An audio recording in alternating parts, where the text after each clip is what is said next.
जिसने मरते दम तक नहीं छोड़ा मातृभूमि का साथ, जिसकी तलवार की धार से कांप उठते थे अंग्रेज, जिसने मरने के बाद भी अंग्रेजों को दिया मुंह तोड़ जवाब। जी हाँ, यूं तो अक्सर हम सब ने बड़े बड़े स्वतंत्रता सेनानियों के नाम पढ़े और सुने हैं, लेकिन आजादी की लड़ाई के दौरान उस समय में उन सेनानियों में महिलाओं के नाम का जिक्र होना अपने आप में गौरव की बात है। लेकिन क्या आप जानते हैं कि हमारे इतिहास के पन्नों में कई ऐसी वीर वीरांगनाओं की गाथाएं दर्ज हैं जिन्होंने खुद के जीते जी तो क्या अपने अंतिम सांस के बाद भी खुद को अंग्रेजों को नहीं सौंपा। जी हाँ, और उनमें से एक ही नाम है रानी लक्ष्मीबाई का, जिसने मरते दम तक अपनी मातृभूमि का साथ नहीं छोड़ा। झांसी की रानी ने आखिरी दम तक अंग्रेजों के साथ लड़ाई की और मरने के बाद भी झांसी की रानी अंग्रेजों के हाथ नहीं आई। उनका अपने दुश्मनों को साफ संदेश था कि मैं अपनी झांसी नहीं दूंगी, चाहे जान दे दूं। और यही कारण है कि आज भी रानी लक्ष्मीबाई की वीरता के किस्से देश दुनिया में मशहूर हैं। दरअसल रानी लक्ष्मीबाई का असली नाम मणिकर्णिका था। उनका जन्म वाराणसी में 19 नवंबर 1828 में एक मराठी परिवार में हुआ था। वो देशभक्ति, बहादुरी और सम्मान का प्रतीक हैं। हालांकि उनके निजी जीवन में कई उतार चढ़ाव आए, जिसमें छोटी सी उम्र में ही उन्होंने अपनी मां को खो दिया था। इसके बाद पिता ने उनकी परवरिश की। बचपन से ही उनके पिताजी ने हाथियों और घोड़ों की सवारी और हथियारों का उपयोग करना सिखाया था।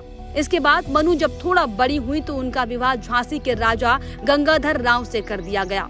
अब मनु लक्ष्मीबाई बन गई और झांसी की रानी कही जाने लगी। पर लक्ष्मीबाई महल में रानियों की तरह न रहकर वीरों की तरह रहती और युद्ध का अभ्यास करती थी। उन्हें गहनों की जगह अच्छी अच्छी तलवारें रखने का शौक था। रानी लक्ष्मीबाई पुरुषों की तरह कपड़े पहनती और वीर से भेष में रहती थी। सिर पर लाल टोपी, तलवार और ढाल और पिस्तौल हरदम साथ रखती थी। उन दिनों देश में अंग्रेजों का राज था और वो धीरे धीरे भारत के राजघरानों को अपने अधिकार में लेते जा रहे थे। तब गंगाधर राव ने भी अपना राज्य सुरक्षित रखने के लिए अंग्रेजों से एक संधि कर ली थी। संधि के तहत झांसी में अंग्रेजी फौज की एक टुकड़ी रख दी गई, जिसका खर्चा झांसी राजा के ऊपर डाला गया। ये बात रानी लक्ष्मीबाई को बुरी लगी, इसीलिए रानी ने किले में अपनी सखियों को सैन्य शिक्षा देना शुरू कर दिया था और फौज की एक टुकड़ी तैयार की। इसी बीच रानी लक्ष्मीबाई ने एक पुत्र को जन्म दिया, पर जन्म के तीसरे महीने में ही राजकुमार का देहांत हो गया। झांसी में शोक छा गया। राजा गंगाधर राव तो जैसे बेहाल हो गए। रानी की चिंताएं बढ़ रही थी कि अब राज्य का उत्तराधिकारी आखिर कौन होगा और उत्तराधिकारी ना होने पर अंग्रेज झांसी हड़प लेंगे। ये चिंता रानी को सताने लगी थी। इसके बाद उन्होंने सलाह कर एक 5 वर्षीय बालक आनंद को गोद लिया, जिसका नाम दामोदर राव रखा गया था। दामोदर राव ही झांसी का वारिस होगा और उसके बालिग होने तक रानी लक्ष्मीबाई झांसी का राजकाज संभालेंगी। इस आशय का एक पत्र अंग्रेज सरकार को गंगाधर राव ने भिजवाया। गंगाधर राव बीमार रहते थे और चाहते थे कि झांसी की गद्दी लक्ष्मीबाई संभाले, पर होनी को भला कौन टाल सकता था। अचानक एक दिन गंगाधर राव का देहांत हो गया और अंग्रेजों को जैसे इसी समय का इंतजार था। इसके बाद अंग्रेजों ने दामोदर राव को झांसी का उत्तराधिकारी मानने से इनकार कर दिया और झांसी को अपने राज्य में मिला लिया और लक्ष्मीबाई को सालाना 5,000 रुपए की पेंशन बांधी गई। लेकिन रानी लक्ष्मीबाई को आखिर ये कहाँ मंजूर था। उन्होंने घोषणा कर दी कि मैं अपनी झांसी अंग्रेजों को नहीं दूंगी और उन्होंने सुप्रसिद्ध क्रांतिकारी तात्या टोपे के साथ मिलकर झांसी के किले को अंग्रेजों से आजाद करा लिया। इस पर गुस्साए अंग्रेजों ने टीकमगढ़ के दीवान नत्था खां को भड़काकर झांसी पर हमला कर दिया, लेकिन रानी के तोपची गौस खां की तोपों की मार से नत्था खां टिक नहीं सका और रणभूमि से भाग खड़ा हुआ। जिसके बाद लगभग 10 महीने रानी ने झांसी पर शासन किया और उसके राज्य में प्रजा सुखी थी। इसी बीच 21 मार्च 1858 को अंग्रेज सरदार ह्यू रोज एक विशाल अंग्रेजी फौज लेकर झांसी में घुस आया। दोनों ओर से घनघोर युद्ध होने लगा।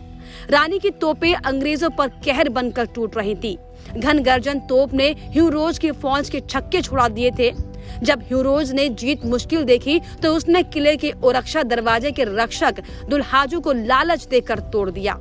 दुल्हाजू ने लक्ष्मीबाई के साथ दरअसल विश्वासघात किया और फाटक खोल दिया। अंग्रेजी सेना किले में घुस गई और मारकाट करने लगी। सरदारों की राय मानकर रानी लक्ष्मीबाई अपने दत्तक पुत्र दामोदर राव को पीठ पर बांधकर घोड़े पर सवार होकर निकल पड़ी थी और कालपी आ गई। कालपी में यमुना किनारे बने किले में तात्या टोपे और नाना साहब के छोटे भाई राव साहब ने रानी का साथ दिया और एक छोटी सेना बनाई, पर अंग्रेजों ने यहाँ पर भी उसका पीछा किया और हमला बोल दिया।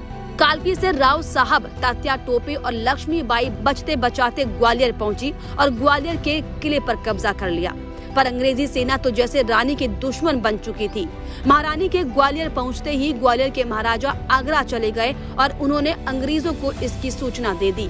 तब अंग्रेजी फौज भी ग्वालियर आ पहुंची। दोनों ओर से घमासान लड़ाई छिड़ गई। इस युद्ध में रानी का घोड़ा मारा गया और उनकी सखियां भी वीरगति को प्राप्त हो गयी, जिसके बाद रानी को नया घोड़ा लेना पड़ा।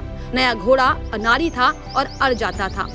ऐसे में रानी ने लड़ाई से निकलने का निश्चय किया। उन्होंने दांतों से घोड़े की लगाम पकड़ी और दोनों हाथों से तलवार चलाते हुए बिजली की गति से आगे बढ़ी और दूसरी तरफ अंग्रेज फौज ने उनका पीछा करना बंद नहीं किया। रानी लक्ष्मीबाई लगभग निकल ही आई थी कि रास्ते में अचानक एक नाला आ गया।